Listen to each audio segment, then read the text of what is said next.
días a todos. En primer lugar, muchas gracias a Cadime por la invitación a participar de esta reunión tan importante de atención primaria de la salud y mis disculpas por no poder acompañarlos personalmente allí en estos momentos. Me pidieron que en estos momentos que vamos a compartir tuviéramos la oportunidad de conversar sobre un tema que forma parte de los desafíos que nos plantea la medicina del futuro. Y tiene mucho que ver con el tema de la atención primaria de la salud, sobre la cual hemos derramado ríos de tinta, hablando de su importancia, destacando sus necesidades, pero sobre la cual todavía tenemos muchos aspectos que ajustar para permitir que constituya realmente el eje de nuestros sistemas de salud. Y me refiero en este desafío de futuro básicamente de lo que hoy llamamos medicina de precisión. Y aquí quiero hacer una primera salvedad porque siempre me sonó muy mal cuando en lugar de hablarse de medicina de precisión se habla de medicina personalizada, como si realmente existiera algún otro tipo de medicina que no fuera la personalizada, o cuando se destacan valores de esa medicina personalizada como si nunca hubieran sido destacados en todas las declaraciones, incluso la propia declaración de Alma-Ata, cuando habla de atención primaria de la salud. Y alguna vez esto me impulsó a escribir un artículo que se llamaba ¿Estamos hablando de viejo vino en nuevas botellas? Porque la medicina nunca dejó de ser personalizada y en especial la atención primaria de la salud se destaca justamente por esa personalización. Este cuadro es tal vez una de las formas más explícitas de expresar esa situación. Fíjense ustedes, aquí se observan características centrales de la medicina personalizada y se destacan características centrales de lo que es la atención primaria de la salud. Primero, la actitud pensante del médico, tratando de observar entre los síntomas de su paciente eh, y encontrar allí el diagnóstico de la enfermedad. Y por otro lado, allí una madre sufriente a la cual ese médico espera brindarle respuestas que terminen con esa angustia. Es decir, que nuestra medicina nunca dejó de ser personalizada y por eso hemos bregado mucho, desde mi participación incluso en los organismos internacionales, porque se dejara de llamar a estos avances medicina personalizada y pasara a llamarla medicina de precisión.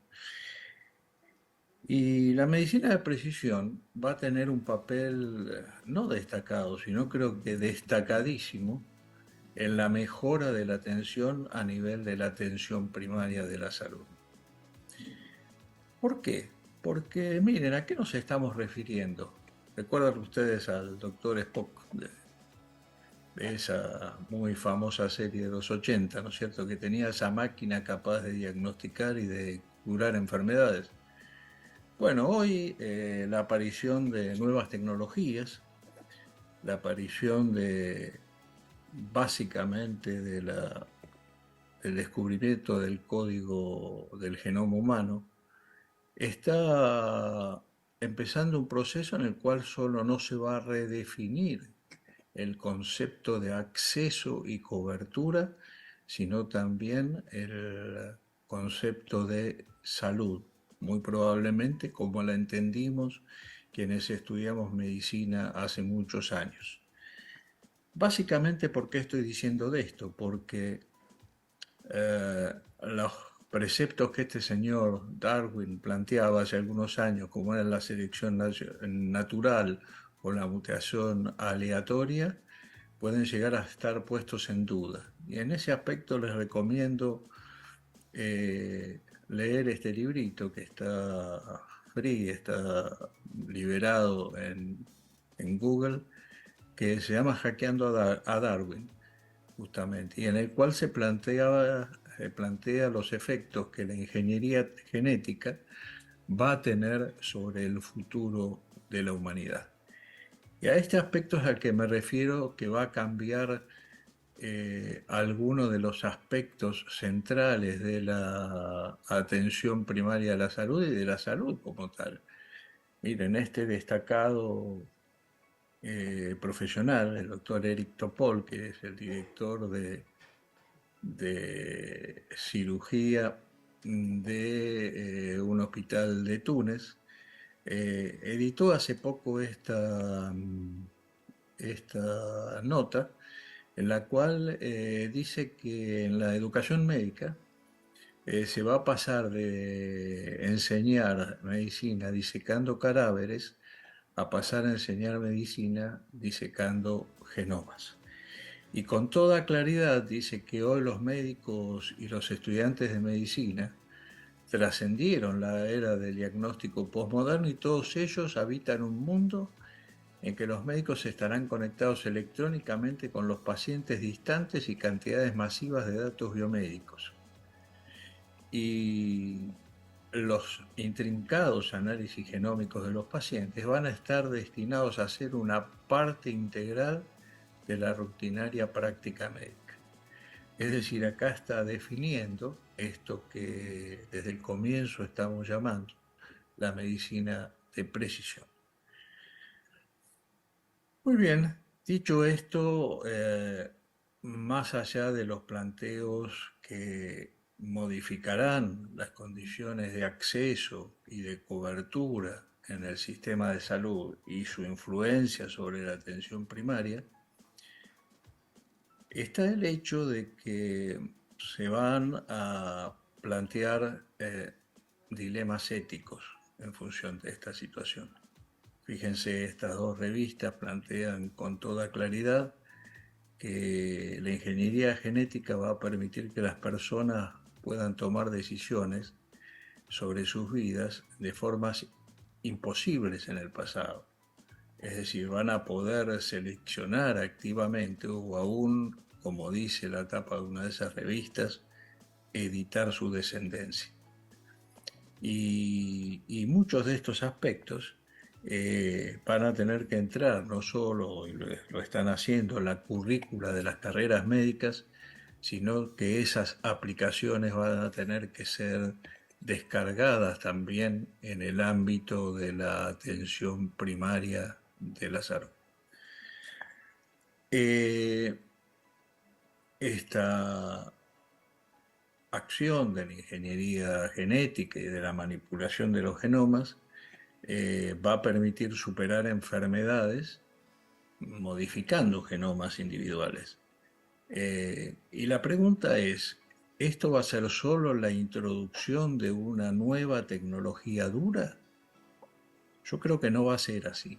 Como les digo, creo que va a cambiar las condiciones de atención, de acceso, de cobertura, y eso va a impactar en la concepción global de la atención primaria de la salud. ¿Van a ser solo nuevas herramientas de gestión de los servicios de salud?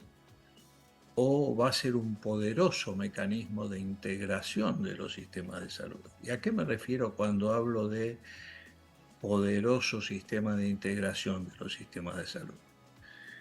Las condiciones de utilización de estas tecnologías van a requerir de la acumulación de una enorme cantidad de datos que van a tener que ser compartidos entre los distintos integrantes de una red de servicios de salud, comenzando por la atención primaria y llegando a los centros de más alta complejidad y viceversa. Entonces esto puede contribuir claramente a la integración de nuestros sistemas de salud. ¿Y por qué digo esto? ¿Y por qué la importancia de esto? En un país federal como el nuestro, es decir, enfrentamos más barreras que en los países que son unitarios o que son centralizados para tener información compartida y un lenguaje común. Y para eso la interoperabilidad de los sistemas es una condición básica. Eh, a ver, el diseño de estos procesos, y ya lo hemos experimentado en pandemia, genera, por ejemplo, o podría generar trazabilidad de las recetas médicas, eliminar la repetición de estudios diagnósticos y utilización de tecnologías no adecuadas, evitando duplicar gastos y así disminuir la falta de eficiencia. Establecer de esta forma una gobernanza de datos y transparentar los beneficios de compartir esos datos para tomar decisiones a partir de ello. Fíjense que, y hasta ahora no lo he mencionado, este lenguaje de un futuro del cual estoy hablando y de un futuro que ya no es futuro, que es un presente muy cercano y a disposición de la mano en los países más avanzados, requiere de dotar de herramientas al primer nivel de atención que lamentablemente no son tomadas en cuenta, a pesar de encontrarse disponibles en nuestro país. Esto habla de lo que siempre he manifestado. Una cosa es hablar de atención primaria de la salud en los términos en que siempre hemos hablado, ese contacto estrecho con el ciudadano, la búsqueda del paciente antes de que llegue la condición de enfermedad, a tener una atención primaria realmente resolutiva que pueda resolver problemas y ser mucho más eficaz y solucionarle los problemas al paciente en el mismo lugar del primer punto de contacto. Y que esto se contrasta con lo que muchas veces se llama atención primaria de la salud y realmente es APS, pero no es atención primaria de la salud, es atención primitiva de la salud, que es la que habitualmente o en muchos casos estamos brindando en muchos de los países de nuestra región. También debemos tener en cuenta que, y porque esto es función básicamente de la atención primaria, el uso de la atención primaria en los sistemas de salud es una condición, yo diría, elemental y básica de la universalización de esos procesos y de la disminución de la inequidad de los sistemas. Y es posible que en poco tiempo la aparición de estas nuevas tecnologías haga que se establezcan demandas imposibles de satisfacer, ya no por incremento de los costos, sino porque la naturaleza de esos costos ya no podrá ser alcanzada sino por unos pocos que estén en condiciones de pagarlo.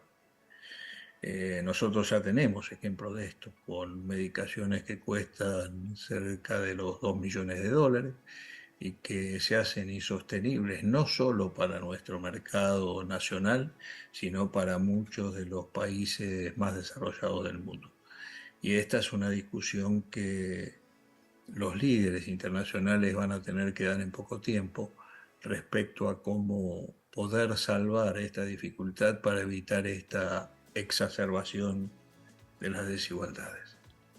De lo contrario, nuestro mundo puede llegar a transformarse en ese mundo que narra con toda crudeza esta película que les recomiendo si pueden que vean, Elysium, en la cual brevemente, en un planeta imaginario, se empiezan a deteriorar las condiciones de vida y el grupo de las personas más ricas de ese planeta deciden generar una plataforma donde trasladan sus viviendas personales, pero no sus fábricas y demás.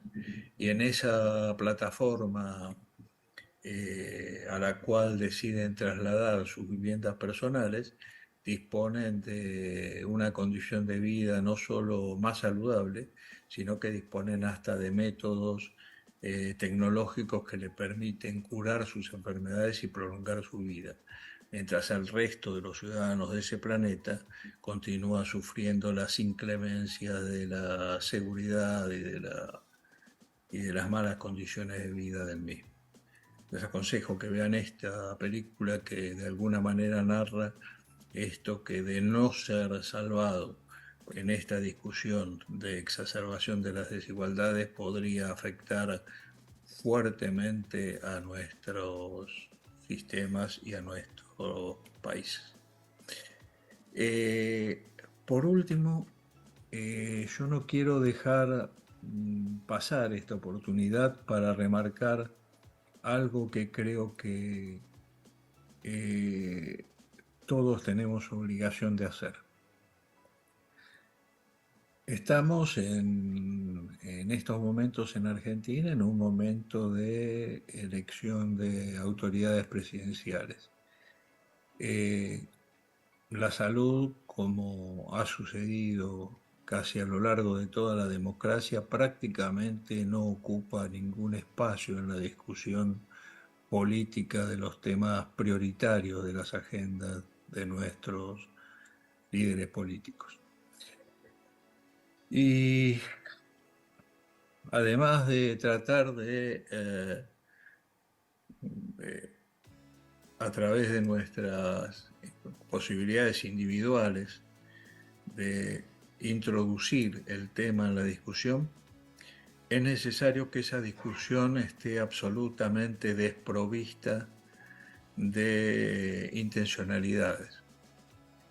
Y cuando digo esto me refiero a qué cosas. Cuando hablamos de atención primaria de la salud, como les decía, en la mayoría de los países de la región de las Américas, con muy pocas excepciones, y en nuestro país especialmente, no estamos hablando en general de una atención primaria de la salud realmente resolutiva y capaz de solucionarle en el punto de contacto la mayoría de los problemas a los ciudadanos, sino que hablamos de una atención primaria que tiene todavía enormes deficiencias que hacen que el paciente termine siendo derivado a un hospital central y de esta forma se diluye la eficacia de la atención primaria y en la próxima necesidad el paciente generalmente opta por asistir directamente a ese hospital evitando el paso por el primer nivel de atención.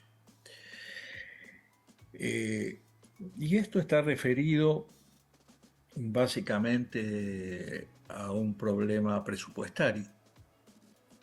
Los países de las Américas en general gastan el 24% promedio de su gasto total en salud pública en atención primaria.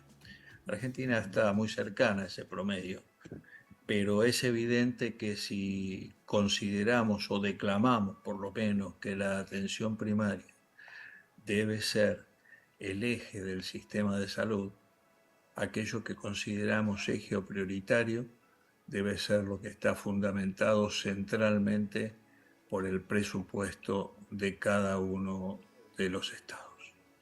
Y realmente no sucede así, como les manifesté en este gasto promedio que los países de la región tienen y el nuestro llega a ese promedio. El otro aspecto está actualmente en boga la discusión de la ausencia de médicos en muchas especialidades y cuando se habla de esto, una mención que se toma como referencia es la de los médicos de primer nivel de atención. Y básicamente la defección que existe en la falta de ingreso de profesionales a las residencias de atención primaria, ya sea medicina familiar, médicos generalistas. Y realmente me llama la atención enormemente que generalmente se ponen las cargas de esta dificultad en los objetivos de la educación médica, es decir, que las currículas de nuestras universidades no contemplan realmente la importancia de la atención primaria, sino que ponen el foco en la especialización, en la superespecialización. Sin negar que esto sucede, lo cierto es que existe otra condición, que es la que hace que muchos de nuestros colegas no elijan la medicina general o la medicina de familia como su especialidad central. Y esto tiene que ver con que la ausencia de una atención primaria de la salud resolutiva, como antes le decía, hace que cuando esos profesionales terminan su residencia, habitualmente no son contratados para fortalecer esos sistemas de salud en su primer nivel y terminan pocos años después en convertirse a especialidades que resultan mucho más eh, generosas desde el punto de vista de su retribución. Y digo que esto me resulta sorprendente que esta discusión eh, eh, pareciera descubrirse ahora, porque esta es una situación que venimos arrastrando desde hace muchísimos años. Quería mostrarles este cuadro que ustedes ven aquí, en el cual en un trabajo que se realizó para el Banco Interamericano de Desarrollo en el marco de un proyecto de redes integradas de servicios de salud, se compararon los honorarios médicos valuados por hora y convertidos a dólares en paridad de poder adquisitivo en 10 países de la región. Se compararon básicamente tres ítems: los honorarios de los médicos del primer nivel de atención, que es la primera columna de la izquierda que ustedes observan; la segunda, que es los honorarios de los médicos de hospital; y el tercero, que es la de las enfermeras de primer nivel de atención. Fíjense ustedes que esto es del año 2017. Ya en esos momentos, Argentina, entre los 10 países de la región que fueron tomados en esta descripción, era el país que menos pagaba a sus médicos del primer nivel de atención. Por cierto, lo era también el que pagaba menos a sus médicos de hospital y también el que menos pagaba, junto con República Dominicana, El Salvador y Honduras, a sus enfermeras del primer nivel de atención. Entonces resulta sorprendente que hoy se venga a descubrir un tema que venimos arrastrando desde hace muchos años en nuestro sistema de salud. Y cerrando con esta reflexión, quiero decirles que muchos de los problemas que nuestros sistemas arrastran básicamente están provocados por la falta de correctas decisiones políticas.